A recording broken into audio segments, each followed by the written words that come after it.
Assalamualaikum dan hai semua. Selamat datang ke channel ini. Kali ini kita akan menceritakan suatu kisah iktibar pada zaman Nabi terdahulu. Ayuh kita mulai.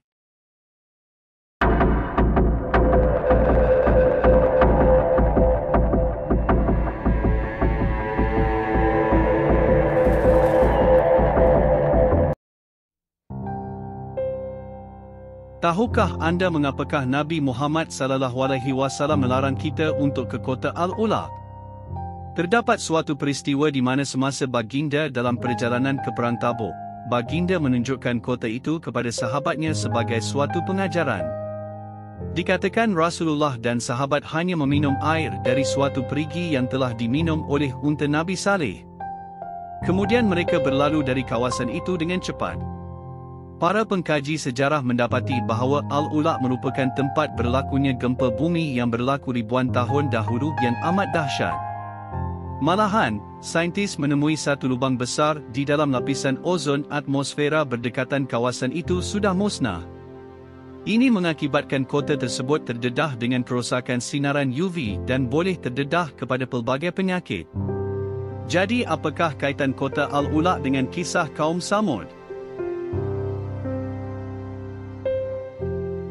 Apakah yang menyebabkan Allah Subhanahu Wa Taala sangat murka kepada kaum Samud? Marilah kita menelusuri sejarah kisah Islam mengenai kaum Samud, kaum dari Nabi Saleh alaihi salam. Kaum Samud tinggal di wilayah yang kini dikenali sebagai Madain Saleh atau Al-Hijr.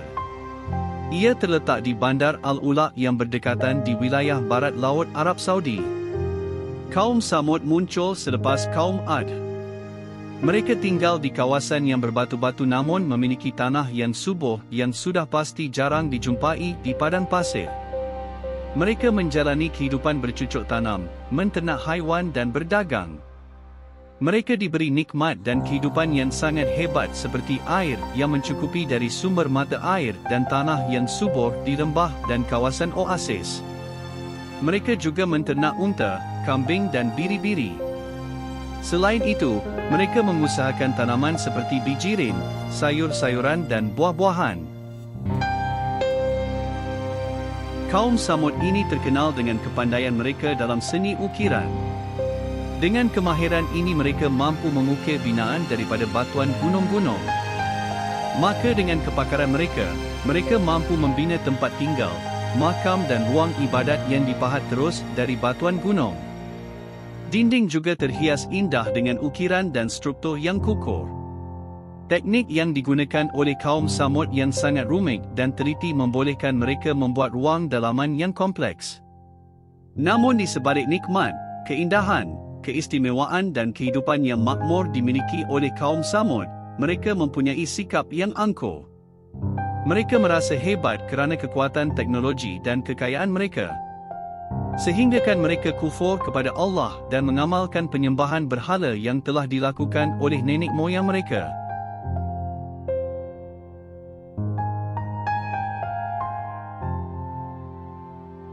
Lantas Allah mengutuskan seorang Nabi daripada keturunan kaum Samud iaitu Nabi Saleh alaihi salam.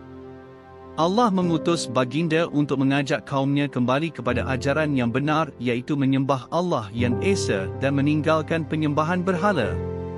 Akan tetapi masih ada kelompok kecil yang mempercayai ajaran Nabi Saleh. Namun begitu, kebanyakan penduduk kaya raya dan memiliki kedudukan yang tinggi ingkar dan menolak ajaran Nabi Saleh. Kata ketua yang sombong takbur dari kaumnya kepada orang yang dipandang lemah yakni yang telah beriman, "Tahukah kamu bahawa Saleh itu diutus dari Tuhannya?" Dan kaum yang lemah menjawab, "Sesungguhnya kami beriman kepada apa yang diutus untuk menyampaikannya." Malah orang yang sombong itu berkata, "Sesungguhnya kami tetap ingkar akan orang yang kamu beriman kepadanya." Maka dengan tiba-tiba kaumnya berpecah dua menjadi puak mukmin dan kafir. Kata Nabi Saleh, "Hai kaumku, sembahlah Allah. Sekali-kali tiada Tuhan bagimu selain Dia. Dia telah menciptakan kamu dari bumi, tanah, dan menjadikan kamu pemakmarnya. Kerana itu, mohonlah ampunannya, kemudian bertaubatlah kepadanya. Sesungguhnya Tuhanku amat dekat rahmatnya lagi memperkenankan dia hambanya. Kata golongan yang sombong kepada Nabi Saleh. Wahai Saleh, sesungguhnya engkau sebelum ini adalah orang yang diharapkan dalam kalangan kami. Patutkah engkau melarang kami daripada menyembah apa yang disembah oleh datuk nenek moyang kami? Sesungguhnya kami benar-benar ragu tentang apa yang engkau seru kepada kami. Setelah itu, Nabi Saleh berdoa dan memohon mukjizat daripada Allah agar kaumnya percaya. Kemudian Allah mengeluarkan seekor unta betina yang keluar dari celah batu. Semenjak itu kaum Samud terperanjat. Sebahagian mendapat hidayah dan ada di antara mereka menganggap itu hanya sihir. Nabi Saleh berkata bahawa unta ini berhak minum air setiap hari, dibiarkan mencari makan di bumi Allah dan janganlah kalian menyentuh unta ini dengan kasar, memukul dan mencekik. Jika tidak, Allah akan mengazab kalian dengan azab yang keras. Kaum Samud berasa terganggu dengan kehadiran unta betina yang banyak minum air apabila tiba pada hari gilirannya. Ia menyebabkan air menjadi berkurangan untuk kegunaan mereka dan juga ternakan. Hal ini menyebabkan dua orang pemuda dari kaum Samud merancang untuk menamatkan riwayat unta itu. Rancangan itu berjaya dan akhirnya unta itu mati di tangan mereka. Berita tentang kematian unta betina telah sampai kepada Nabi Saleh.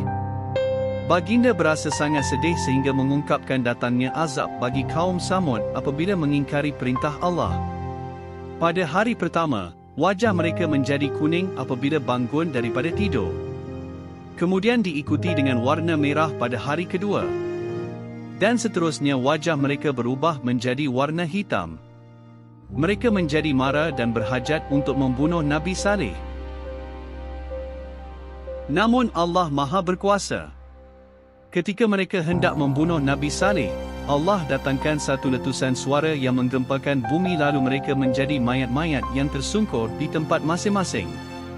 Seolah-olah mereka tidak pernah tinggal di situ dan kemudian binasalah kaum Samud kecuali Nabi Saleh dan pengikutnya yang diselamatkan oleh Allah daripada bencana yang amat dahsyat. Demikianlah kisah kaum Samud yang ditimpa azab. Azab Allah itu pasti bagi kaum yang menolak kebenaran. Hati yang sombong dan degil akan mengundang kehancuran dan Allah akan sentiasa melindungi nabinya dan orang-orang yang beriman. Terima kasih kerana menonton. Sebagai sokongan anda, jangan lupa untuk tekan butang like dan subscribe. Semoga dengan perkongsian ini dapat memberi manfaat kepada kita semua.